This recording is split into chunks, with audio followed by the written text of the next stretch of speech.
오늘은 민수기 35장 9절에서 28절까지 말씀 보도록 하겠습니다. 말씀 봉독합니다. 여호와께서 또 모세에게 말씀하여 이르시되 이스라엘 자손에게 말하여 그들에게 이르라.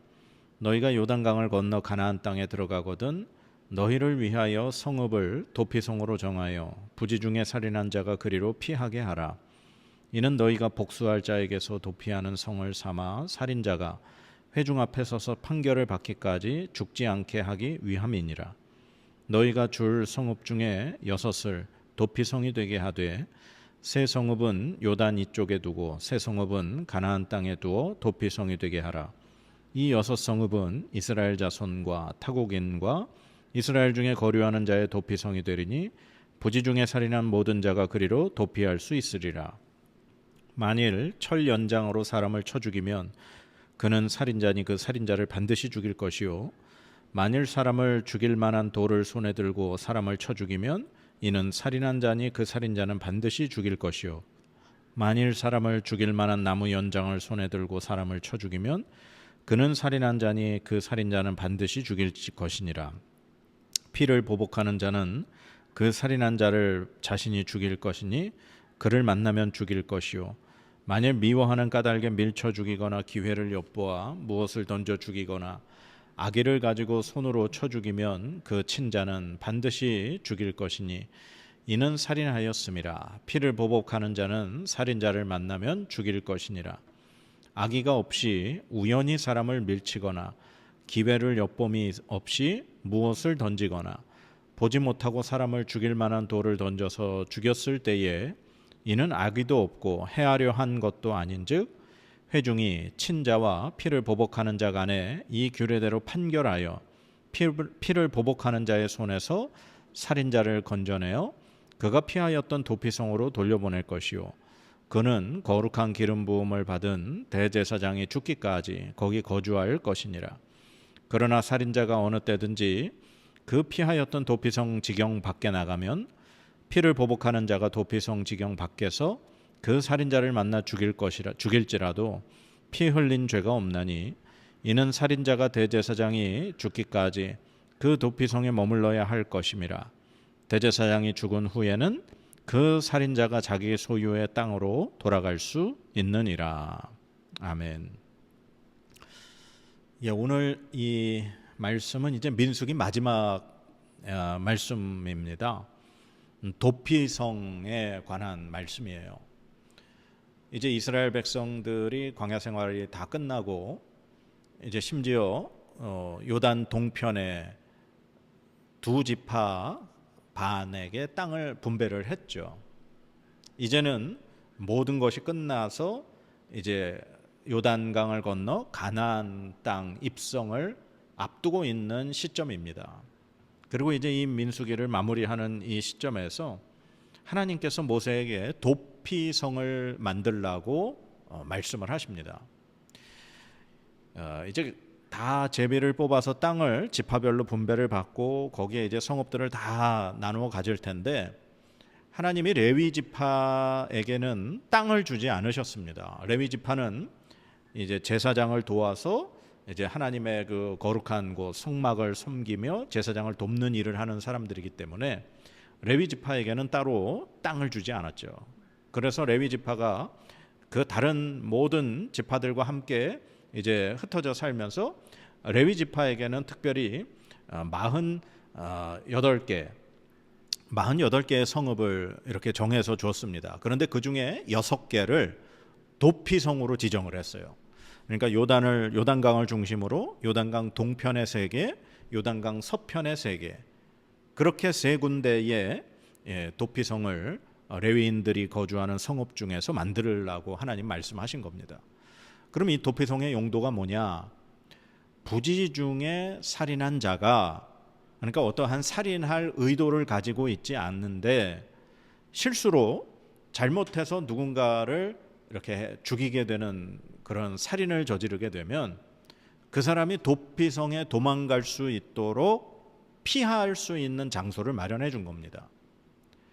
만약에 죽임을 당한 이 피해자 가족이 그 살인자를 만나면 그 살인자가 내 가족을 죽였기에 그 사람을 죽여도 뭐라고 할 수가 없는 거예요. 살인한 자는 그 살인으로 목숨으로 값을 치러야 되기 때문이죠. 그런데 이 살인한 사람이 죽일 의도가 있지 않는데 실수로 사람을 죽인 일이기 때문에 그가 이 죽음을 당한 사람의 가족들에게 복수를 당하지 않게 보호하기 위해서 그의 생명을 보호할 수 있는 곳이 바로 도피성이라는 겁니다. 그래서 그 도피성에 그 사람이 도망간 이후에 그 피해자 가족들이 이제 재판장에게 이제 그 살인한 사람에 대해서 재판을 이렇게 청구하고 그 재판을 통해서 이 사람이 살인할 의도가 없이 부지 중에 그 사람을 죽였다라는 것이 판명이 나면 그 사람은 도피성에서 이렇게 지낼 수 있도록 그렇게 보호를 받은 겁니다. 그런데 만약에 그 사람이 도피성에서 생활을 하다가 만약에 그 도피성으로 지정되어 있는 그 경계를 벗어나게 되면 그 벗어났다가 이 피해자의 가족을 만나서 그 사람에게 죽임을 당하면 그건 그 사람 책임이라는 거예요. 그러나 그 사람이 도피성의 그 경계를 벗어나지 않고 그곳에서 대제사장이 죽을 때까지 그곳에서 사는 동안은 그 사람이 복수를 당하지 않도록 그렇게 보호받는 곳이 도피성입니다. 그리고 그 사람이 자기 땅으로, 자기 소유의 땅으로 돌아갈 수 있는 날은 언제냐? 오늘 성경에 보면 대제사장이 죽은 후에는 그 살인자가 자기 소유의 땅으로 돌아갈 수 있다, 이렇게 말씀하고 있는 거죠. 그러니까 이 괜한 어떤 실수로 인해서 사람을 죽인 그 사람이 이 보복 당해서 또 복수의 피를 흘리게 될까, 그것을 하나님이 방지하기 위해서 이 도피성을 만들어 주셨다는 겁니다. 그러나 아무나 그 도피성의 보호를 받을 수 있는 건 아니라는 거예요. 만약에 의도적으로 누군가를 죽일 계획을 가지고 연장을 가지거나 어떠한 사람을 밀치거나 해서 계획적으로 누군가를 죽인 살인자라면 그 사람은 반드시 도피성에서 이제 데려다가 재판을 받아서 고의성이 발견되면 그 사람은 죽이도록, 반드시 죽이도록 하나님이 그렇게 말씀을 하셨습니다. 이 도피성의 피해서 생명을 보존할 수 있는 사람은 부지 중에 살인한 자에 한해서라는 게 단서입니다. 하나님이 왜 도피성을 만들게 하셨는가? 우리가 생각해 봤듯이 죽음을 당한 사람의 가족들이 자기 가족을 죽인 사람을 또 살해함으로 이게 복수가 복수를 낳고 피 흘림이 피 흘림을 낳고 살인이 살인을 낳는 그것을 하나님이 막기 위해서라는 거죠. 오늘 말씀의 이 뒷부분에 보면 이런 게 있습니다. 33절에 너희는 너희가 거주하는 땅을 더럽히지 말라. 피는 땅을 더럽히나니, 이렇게 되어 있습니다. 그러니까 땅이 이제 이스라엘 백성들이 광야 생활 40년을 하면서 그들은 땅을 가지고 있지 않았죠. 그들은 농사를 짓지 않았습니다. 그들은 광야 생활을 하면서 하나님께서 아침마다 내려주신 만나, 그리고 하나님께서 부어주시는 메추라기, 이것을 먹고 살았죠. 그들의 노력으로 뭔가를 이 음식물, 농사를 짓거나 그렇게 해서 얻은 것이 아니었습니다. 그러나 이제 하나님이 약속하신 그 가나안 땅, 약속의 땅에 들어가서는 그들이 농사를 짓고 그 농산물을 얻어 그걸로 먹고 살아야 하게 되는 거죠. 그런데 하나님께서 약속하신 그 약속의 그 땅, 이 땅은 피 흘림이 있으면 그 땅이 더럽혀진다는 겁니다. 그러면서 하나님이 계속 말씀하시기를 피 흘림을 받은 땅은 그 피를 흘리게 한 자의 피가 아니면 속함을 받을 수 없느니라, 이렇게 되어 있습니다. 그러니까 누군가의 피가 땅에 떨어지게 되면 그 땅이 더러워지게 되고 그 땅을 속죄하기 위해서는 그 피 흘리게 한 자의 피가 흘러야 그게 속죄가 된다는 겁니다. 그러니까 누군가 죽었으면 그 사람을 죽인 사람인마저 반드시 죽어야만 그 땅이 속죄를 받는다라는 그런 의미가 되는 거죠. 그러니 이것이 계속해서 누가 누군가를 죽이게 되면 또 그 죽임을 당한 사람이 자기를, 가족을 죽인 사람을 또 죽이게 되고, 이게 끝없이 반복되는 이 살인과 복수가 땅을 계속해서 더럽히고 그 땅에 엄청난 이 고통과 부르짖음과 이러한 이 죽음이 끊이지 않기 때문에 하나님이 도피성을 만들게 하신 겁니다. 그래서 일부러 죽인 자가 아닌 실수로 계획적이 아닌 잘못한 어떠한 우연치 않은 어떠한 것으로 인해서 사람을 죽이게 되는 그런 실수를 범하게 되면 반드시 도피성에 피해서 이렇게 살 수 있도록 하나님이 장치를 주신 말씀입니다. 그래서 도피성의 위치를 보면 이 가나안 땅과 요단 동편 땅에 이렇게 세 곳 중간중간에 그 어떤 지파 근처에서든지 사람이 실수를 하면 이 도망갈 수 있는 도피성으로 갈 수 있는 곳을 이렇게 동쪽의 세계, 서쪽의 세계를 만들어 주셨다는 거죠. 그래서 오늘 이 도피성에 있는 말씀, 하나님이 이제 가나안 땅 입성을 앞두고 있는 이 이스라엘 백성들에게 주신 이 말씀, 이걸 보면서 저는 이 도피성의 의미가 오늘날 우리 교회가 바로 이런 도피성이 돼야 되지 않나라는 생각을 합니다. 실수로 사람을 죽인 그 사람이 보호받고 대제사장이 죽을 때까지 그곳에 살면서 그가 생명을 유지할 수 있는 장소.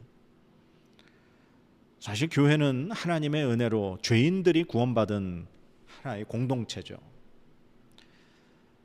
교회에 있다고 해서 그 사람이 의로운 사람이냐? 그렇지 않습니다. 단지 우리 모두가 다 죄인이지만 하나님의 의롭다 하심으로 하나님이 우리를 의로 칭해 주셨을 뿐이라는 겁니다.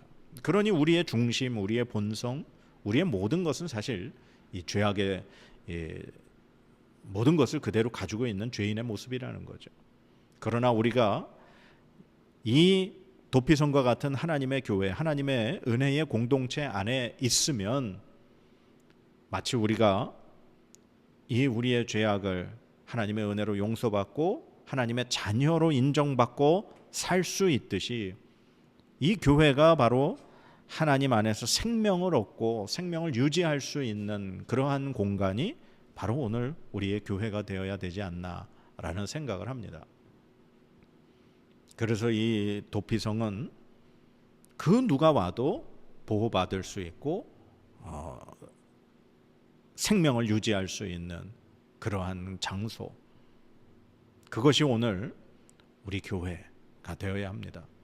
교회는 우리 모두가 하나님 안에서 죄인임을 깨닫고 우리가 하나님의 은혜로 인해서 우리가 생명을 유지하고 있음을 깨닫고 하나님의 은혜로 인해 우리가 이곳에서 살 수 있음을, 하나님 나라에서 영원한 생명을 얻고 살 수 있음을 기억하며 사는 그곳이 바로 이 교회가 되어야 한다라는 겁니다. 그래서 복수는 복수를 낳습니다. 피는 피를 불러오게 되는 거죠. 우리 그리스도인은 내가 당한 만큼 돌려주고 갚아주는 그러한 사람이 돼서는 안 됩니다. 부지 중에 살인한 자가 보호받을 수 있었던 도피성처럼 우리가 정말 조금 양보하고 조금 참고 조금 손해를 보면서 이렇게 피를 피로 갚고 복수를 복수로 갚지 않는다면 그래도 조금은 더 우리 그리스도인 또 하나님의 공동체가 세상에서 이렇게 안정감으로 또한 위로의 또는 보호의 장소로 인식되어지지 않을까 싶은 생각을 해봅니다. 그래서 사랑하는 여러분, 우리 교회가, 우리 교회들이 도피성과 같이 하나님 안에서 보호를 받을 수 있는 그러한 장소가 되도록 우리가 함께 하나님의 교회를 만들어 가야 할 줄로 믿습니다. 그래서 오늘 이 민수기의 이 마지막 말씀의 이 도피성, 이 말씀의 의미를 잘 생각하면서 교회가 그리고 우리들 스스로가 누군가의 도피성이 되어질 수 있는 그런 사람이 되어야 되지 않을까 싶은 생각을 해봅니다. 기도하겠습니다. 하나님, 부지 중에 살인한 자를 복수받지 않고 그의 생명이 보존할 수 있도록 도피성을 만들어 주신 하나님, 우리가 정말 모두가 주의 죄의 이 값으로 죽을 수밖에 없지만 예수 그리스도께서 우리의 도피성이 되어 주셨고 하나님의 교회가 우리의 생명을 보호받을 수 있는 안전한 곳이 되어 주신 줄 믿습니다. 하나님, 우리가 이러한 하나님의 은혜를 받았사오니 우리가 그리고 우리의 교회가 정말 죽어가는 사람들의 안식처, 생명을 얻을 수 있는 생명의 공간 되어질 수 있도록 인도하여 주시옵소서. 우리가 당한 대로 갚아주는 그러한 보복이 아니라 예수님의 그 모습을 기억하며 내가 조금 손해보고 내가 희생을 당하더라도 갚아주지 않고 위로해주고 품어줄 수 있는 그런 우리 참된 그리스도인들 되게, 예수님 닮아가는 그리스도인들 되게 하여 주시옵소서. 오늘날 너무나 교회가 큰 권력과 힘을 갖게 되는 것 같습니다. 하나님, 교회는 권력과 힘을 갖는 곳이 아니라 사람의 생명을 살리고 보호하는 그러한 곳이 되어야 할 줄 믿습니다. 이 나라의 민족의 교회를 주님 불쌍히 여겨주시고 그러한 교회가 되도록 주님 은혜 내려 주시옵소서. 감사드리며 예수님의 이름으로 기도드립니다. 아멘.